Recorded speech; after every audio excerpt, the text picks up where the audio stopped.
Hello viewers, welcome to my channel Science to Technology. In today's show, Rocket Monday, we're going to talk about accessing weather satellites directly. So let's dive right into it.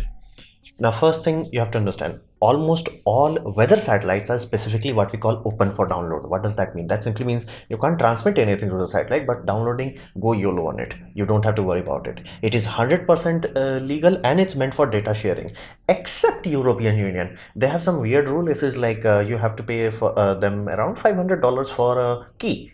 It's like, why?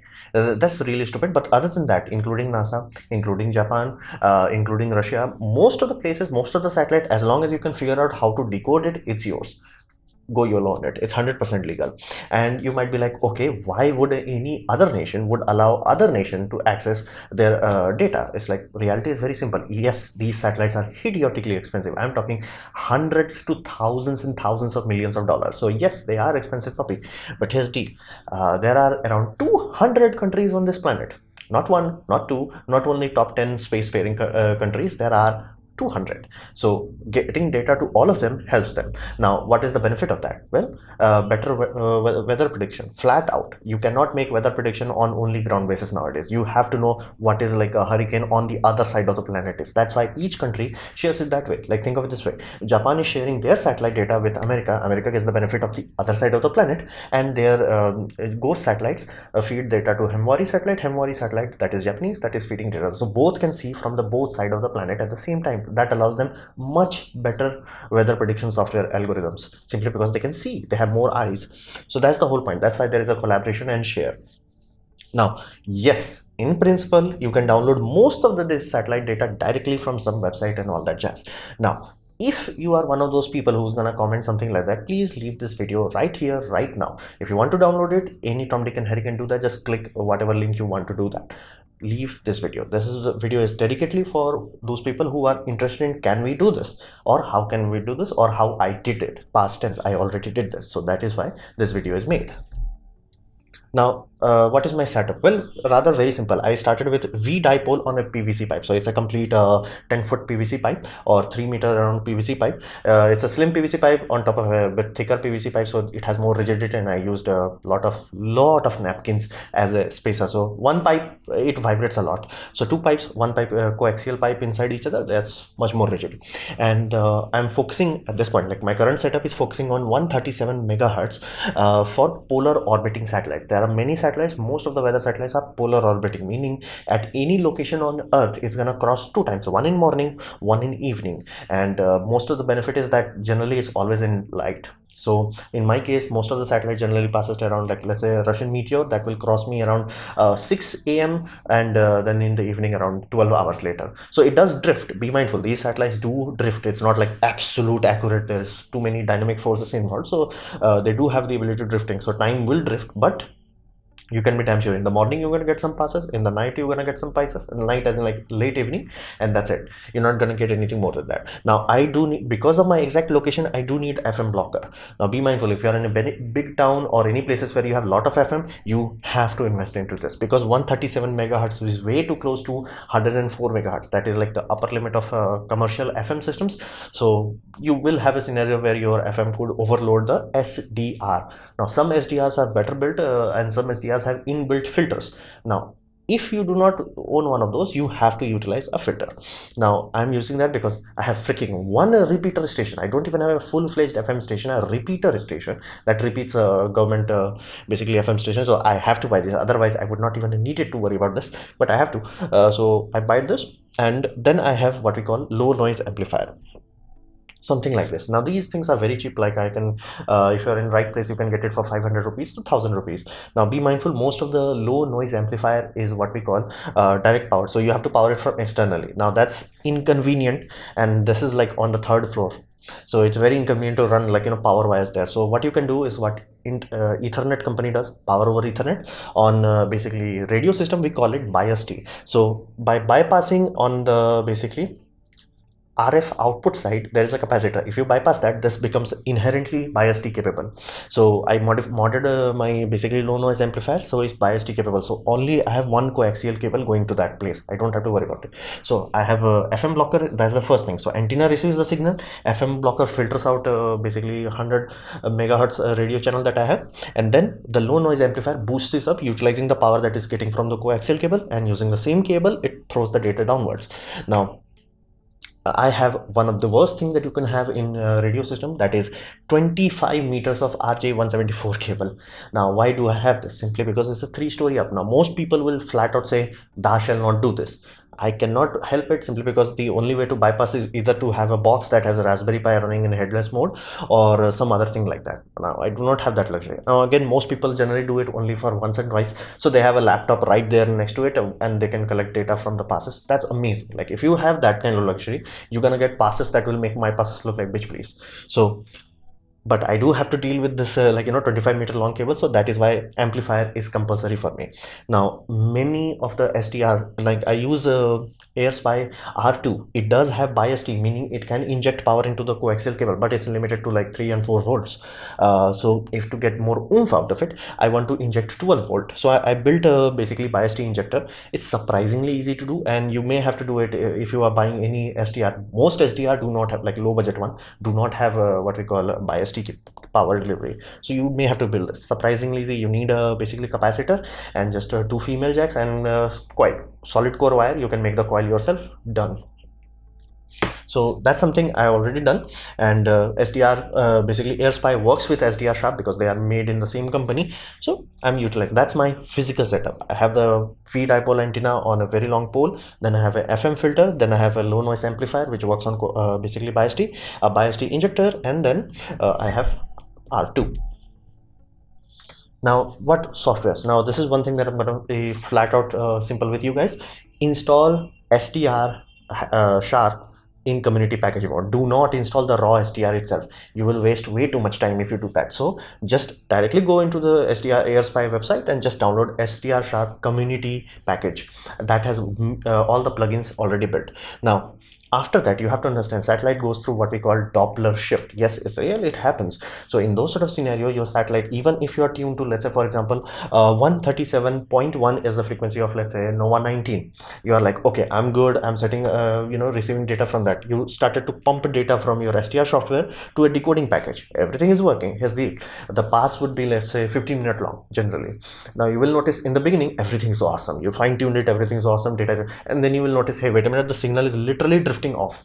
It's not drifting. The satellite is not changing anything. It's just what we call Doppler shift. So that is why you need a tracking software. I am utilizing Orbitron. There are many softwares. I know Orbitron, it does work, it's good enough for me, and I would urge you to utilize this simply because Orbitron is kind of very popular, so you can find lots of tutorial for that.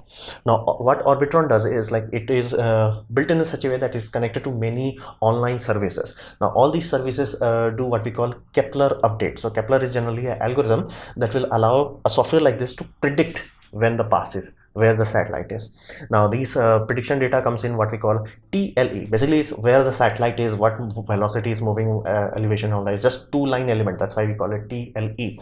Now these 2-line data, you have to keep updating it, because if you do not update them, because of the satellite orbit is not absolutely fixed, you will find that they are drifting. So your software could predict, like, hey, the pass should happen at like 6 a.m. It may end up happening in 6:15 a.m. So you may find yourself, like, wasting time. So you have to keep updating them. That's why Orbitron, you have to set it up in such a way that it does all the updating autonomously. You feed it your location, activate the satellite that you want to it to track, and then it can give you a prediction when these satellites gonna pass depending on your Kepler update. Basically, if the Kepler is less than 10 days old, it's good. Anything more than 10, you start to reach a point where it's like, actually maybe like, hey, 5 to 10 minutes offset could be there. So SDR community package, that's the first thing. Orbitron. Now Orbitron has to talk with SDR Sharp. That is why I said download community package. Community package has what we call a tracker DDE client. So this two will talk with each other, and this will allow, because it knows the velocity, knows the direction and all that jazz, it can fine tune your radio. Basically it's gonna keep tuning the radio actively. So it's like you will set it to 37 basically 137.1 megahertz. It's gonna give like, okay, plus more, plus more, plus more, plus more, minus more, depending on what kind of orbit that is. It will keep tuning your radio, so you are always at exactly the center. So the decoding software can do magic. Now for NOAA satellite, it's surprisingly easy, and it can be done with only two software you need. You need VX to image, WX to image.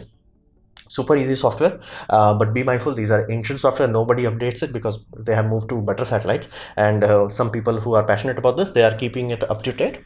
So you have to do with this, and then you have to feed data from software to this decoding package, software defined radio, to this. So you have to utilize what we call VB cable. Basically these are virtual audio cable that will allow you to feed data from this into this, and then you can have live decoding. Basically the satellite will going away, you will get data from top to down. That's super easy for NOAA, and because of this software is surprisingly well built, it does also have map overlay. So in case of monsoon, which I'm going through as in making of this video, India is like covered through thick clouds. So flat out without map overlay, you will have no idea what you're looking at. Heck, part of Sri Lanka will literally look like some other place. So you have to have what we call a map overlay. So that's for NOAA satellite. Super easy, you don't have to worry about it. Then we come to a bit more annoying part, that is decoding Meteor satellite. That's also at 137 megahertz. Now it does have a side effect of actually having exact same frequency as NOAA 19. It's like, that's annoyingly difficult. How the heck that even happened? Like each satellite has like 137.1, 137.5, 137.8. So like each satellite has inherently has a bit of a different frequency, like where exactly they land on the spectrum. 19 and Meteor 2, they are literally exactly on top of each other. So if they are crossing your sky at the same time, you will get their signal interfering with each other. So that's really frustrating. So for decoding Meteor satellite in real time, it's far more difficult. So you have to download what we call LRPT. Now I have provided video descriptions of them down below. Please do check them out, because each of the tutorial could take like around 40 minutes to understand. So it is what we call low resolution picture transfer, which all what we are directly downloading is those things, because yes, there is another fatter pipeline which has all basically 100% of data and telemetry data from the satellite, but those require much higher grade equipment to download. You can still do that, it's still free, still go YOLO on it. It's just like, do you have the equipment for that? So LPR decoder allows us to real-time decode Meteor data. Now Meteor GIS is necessary for making the basically transfer from one point to another point, and this time it does not utilize virtual audio cable, it utilizes TCP package delivery. It does work. Consequence, in my case, for life of me, I could not figure out how to get Meteor GIS to work, so I do not get map overlay. So doing after all that hassle, like going through actually building a physical 3D printing, basically antenna mount, buying equipments, doing all that hassle, what do I get?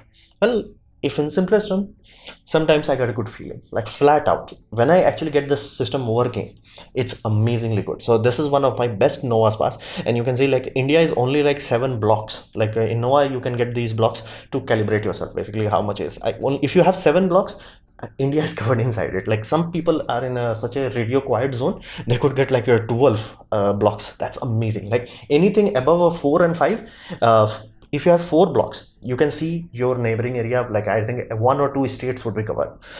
6, 7, you're starting to get a picture of a country. 7, 8, like whole continent would be there. So it's amazing. Like when I get this sort of thing, it's amazing. And even in Russian Meteor satellite, now it has the benefit because the satellite is utilizing digital protocols. It does give you much higher resolution. For example, this puppy is around, I think, 4 kilometer per pixel. This puppy is around 1 kilometer per pixel. So much higher resolution, and it is amazing. And because of the fact that it is digital, either it works or it does not work. So you will get a complete signal or no signal. This has issue with noise. This does not. You get it working or you don't get it working. Then you might be like, okay, why the heck I have black bars? Yeah, satellite, somebody messed up the satellite. Apparently there is a bad patch put into this, and the software is overloading. So basically every 6 minutes it resets the algorithm. So 6 minutes, 6 minutes, you will always find that. And sometimes the whole basically RAM gets overloaded, and then whole pass will stop working. The satellite on the basically low bandwidth system will stop working. The high bandwidth will still work, but the low bandwidth will not work. And you may be like, wait a minute, is it not from my setup? No, trust me, you would be surprised. Any recent Meteor pass, you will pay attention to them. If you are not seeing the black bar, you will see a bit of smudging there. They're like stretching this area. There are softwares that allow you to fill in those blanks, but you can easily look into it, Twitter and Reddit. You can be, hey, wait a minute, those are black bars, you just painted over them. So yes, the satellite is malfunctioning. And that's the only other issue that I have to deal with, is the fact to this point I have not figured out how to do goddamn map overlay on this. NOAA, super easy. NOAA is the easiest thing, like any Tom Dick and Harry can do this. Meteor is a bit more annoying to do real-time decoding. That's also easy for me to do, but for life of me I could not figure out how the heck I'm supposed to do map overlay. Meteor GIS flat out does not work. It's like no file found. So but even with all these problems, I do enjoy the fact, because this is real time. I'm getting to see Indian monsoons are like 1 month long. Like I'm first time seeing what 1 month long monsoon feels like how much cloud cover India goes through. It's like, and this is a good cloud cover. Basically, weather is clearing up, so I can see a bit of ocean and northern parts of India. In some other passes, nothing, just cloud. So it's a different kind of thing to understand. Like, whoa, this is what weather looks like. So what I'm planning in the future, well, I want to go higher. Basically right now I'm in low earth orbit. I want to go to geostationary orbit, so I can have something like this. Now this puppy is from a retired satellite, GOES 13, and retired satellite as in like it was capturing USA. Then they're like, okay, we're gonna send a GOES 16, and then like, okay, pop this puppy out. Now this puppy served its service. It's supposed to be working for 10 years. It's right now at 15 or 16 years of its lifespan, still working. So basically NASA handed it off to NOAA. NOAA handed it off to US military. US military is like, okay, let's move it to basically it's on top of Indian Ocean at this point in time. I can access it from India directly, and the benefit would be this is a complete disk image 24/7. I don't have to wait for passes, and because of the satellite is surprisingly modern compared to NOAA I'm getting, and even Meteor, this has much higher resolution. So if I get the data correctly, I can see surprisingly large amount of detail even in a small crop area there. So that's my aim at this point in time. However, because this TV, when I bought this TV, it turned my bank account, I need some serious fund. Now if you are in India or you know how to use UPI, if you are willing or capable of doing so, please do donate some money, and please do write something in that, like SDR satellite image or something like that, so I know why exactly you're donating. And if you're like, hey, I can't pay you money, no problem with that, just share with this video, because I do need that money. Share the video, or like the video, comment it, things of all that nature. That will help me to make a bit more money, because this dish is expensive and it's like very hard to get hold of. Like there is one seller, and that seller is offline for permanently at this point in time, so can't do much about that. So this was my presentation. It's like how exactly I'm getting all the images from weather satellites. And for the people who are following me on Telegram, Instagram, or Reddit, they have already seen it. This was a like formal announcement of that. So hopefully you have liked my little experience and journey. In that case, please click the like button, share it amongst your friends. That will help me a lot. If you didn't like it, didn't enjoy it, I urge you to press dislike. Press it twice to show me extra disappointment. Please leave a comment, because I do try to reply to all of them. Subscribe, press the bell icon if you're free, and as always, thanks for watching.